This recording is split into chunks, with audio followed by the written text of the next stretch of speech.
Existem algumas hipóteses em que mesmo a pessoa sendo condenada a uma pena de 1 ano de prisão, detenção, ou 2 anos de detenção, ou talvez reclusão, que ela não precise necessariamente cumprir em regime aberto, semiaberto, ir para a casa do albergado ou colônia agrícola, ou quiçá ir numa penitenciária, nos casos em que a pessoa ela esteja no regime menos gravoso e acaba cometendo faltas graves ou outros comportamentos que fazem com que ela regrida de regime. Meu nome é Arthur Camargo. Se você está interessado em saber sobre essas penas restritivas de direito, fique conosco até o final que você vai saber um pouco mais sobre isso. Vamos lá. O direito penal, ele nos permite pegar essas penas que são privativas de liberdade e convertê-las em restritivas de direito, em alguns casos. Primeiramente, vamos entender do que se trata as penas restritivas de direito. Como já deu para entender, são penas alternativas às restritivas de liberdades. Elas têm a finalidade de diminuir o encarceramento desnecessário. Nos casos em que a restrição de direitos ela já se faz necessária, tanto o caráter retributivo da pena, quanto o caráter de ressocialização, porque se entende que nos crimes de menor expressividade, expor a pessoa à experiência do cárcere, da prisão privativa de liberdade, é muito para uma prática de crime tão ínfima, né? Sendo até um fator que pode agravar a situação dessa pessoa e torná-la um criminoso habitual. Não é esse o termo, mas em linhas gerais seria isso. Os requisitos para a pessoa ter esse benefício são os seguintes. Primeiro, o crime ter pena inferior a 4 anos, a pessoa ser condenada uma pena inferior a 4 anos, não ser reincidente, mas não ser reincidente específico, ou seja, a pessoa ela pode ter cometido um crime de injúria, né? E depois ela cometer um crime de furto privilegiado, por exemplo. Embora ela tenha sido condenada por injúria, ela teria essa anotação, seria considerada reincidente, mas por não ser reincidente no mesmo tipo penal, entende-se que ela continua fazendo jus a esse benefício, porque não se trata de uma reincidência específica, ou seja, ela cometeu um furto privilegiado, foi condenada e depois ela cometeu o mesmo furto privilegiado ou outro tipo de furto que tenha pena inferior a 4 anos. Nesse caso, ela não terá condições de ter esse benefício porque ela vai ser reincidente específica. Um requisito também que ele é deveras importante é a ausência de violência ou grave ameaça. Caso o crime tenha a violência ou grave ameaça, também não se tem que é possível realizar essa conversão de pena privativa de liberdade por restritiva de direitos, porque a simples restrição de direitos ela não é suficiente para que haja essa mudança de comportamento mais interna do apenado, como os crimes que não possuem violência e grave ameaça. Pelo menos é nesse conceito que se debruça no momento em que foi criado esses requisitos. Então é bom você entender e não apenas decorar, tá? Qual a aplicabilidade disso, Arthur? Vejamos. Os crimes relacionados A Lei 11.340 de 2006, conhecida como a Lei Maria da Penha. Todos os crimes que ocorram no âmbito da Lei Maria da Penha já é consolidado pelos nossos tribunais superiores que não cabem restritiva de direito, porque já se tem intrínseco, ou seja, já é parte essencial da prática desses crimes haver violência ou grave ameaça. E por fim, a última exigência que a pessoa cumpra todos os requisitos e tenha a possibilidade desse benefício, que, diga-se de passagem, é um direito subjetivo. O que isso quer dizer?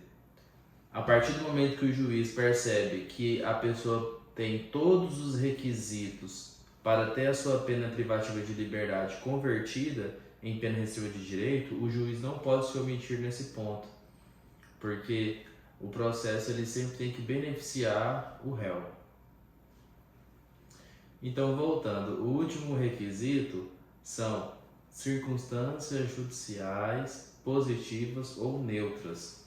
Ou seja, na fase 1 da dosimetria, o juiz não observou nenhuma anotação necessária que se faça negativa dentro daquele rol do artigo 59. Se você não tem domínio sobre o artigo 59, te convido para assistir o vídeo do nosso canal de dosimetria processo trifásico e também leia o Código Penal para você se inteirar. Lá fala sobre culpabilidade, antecedente, comportamento da vítima, motivo, consequências do crime, circunstâncias, conduta social e personalidade. Agora vamos dizer sobre as possibilidades descrito no artigo 43 do nosso Código Penal. A primeira, pena restritiva de liberdade, que nós vamos falar, se trata da prestação pecuniária. Essa prestação pecuniária, ela tem o objetivo de que a vítima seja indenizada pelo agente criminoso que foi condenado. Não se trata aqui nessa pena de prestação pecuniária de apenas uma indenização civil, e também não se admite a aplicação de cestas básicas, porque a pessoa apenas deveria pegar o dinheiro, comprar a cesta básica e ofertar para a vítima. Esses casos não cabem. É preferível que, quando a pessoa não possui a possibilidade de pegar o dinheiro e indenizar a pessoa pelo aquele valor que o juiz a condenou, que, desde que haja anuência da vítima, que o réu ele preste serviços para a vítima, com forma de indenizá-la pelo crime que cometeu contra ela. A segunda pena restritiva de direito é perda de bens e valores. Mas, Arthur, perda de bens e valores não é algo óbvio? Não. Por quê? Não se trata daquelas apreensões de dinheiro, de armas ou outros objetos que sejam fruto do crime ou que sejam acessórios para que o crime aconteça. Esses aí são tidos como ilícitos. Perdas de bens e valores se trata do patrimônio lícito que a pessoa tem, porém que possa ser resultado do fruto de crime. O magistrado também vai verificar e vai fazer o cálculo para poder estipular qual que é o valor, qual que será a forma da aplicação dessa pena restritiva de direito chamada de perdas e valores.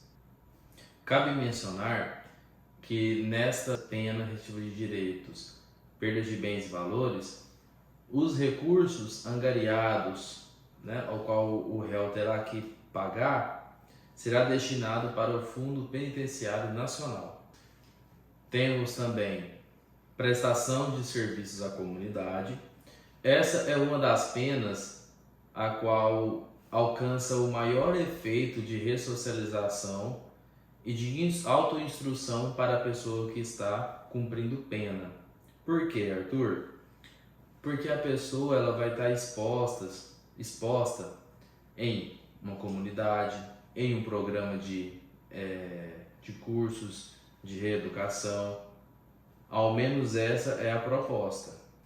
Esta pena, ela incentiva culturalmente que a pessoa esteja exposta a valores moralmente superiores, porque ela estará prestando auxílio ao próximo. Mas lembrando que essa pena, ela só pode ser determinada na sentença caso a pena principal, que seria a pena corpórea, a pena privativa de liberdade que o juiz decretou, seja superior a 6 meses. Caso contrário, não se pode converter essa pena privativa de liberdade em restritiva de direito na modalidade de prestação de serviço à comunidade. Seguindo, nas penas restritivas de direito, ao qual traz a interdição temporária de direitos, ela tem esbarrado em muito nos direitos fundamentais e tem sido considerada contraditória pela jurisprudência e pela doutrina. Por quê?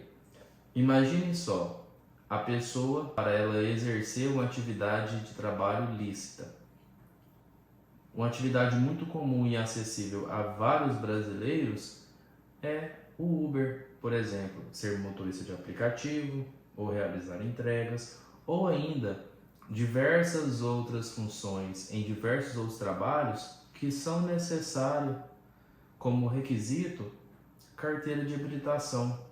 Então, o juiz, ele impor à pessoa que ela deixe de estar habilitada a guiar veículos automotores, se faz contraproducente com a ideia do direito penal, que é a pessoa ela trazer consigo uma atividade de trabalho lícita, como forma de ser reinserida na sociedade. Então, provavelmente, essa pena restritiva de direito vai se cada vez mais caindo em desuso. Podemos ainda encontrar outros exemplos, mas acredito que esse é um exemplo muito tranquilo para você entender do que se trata isso.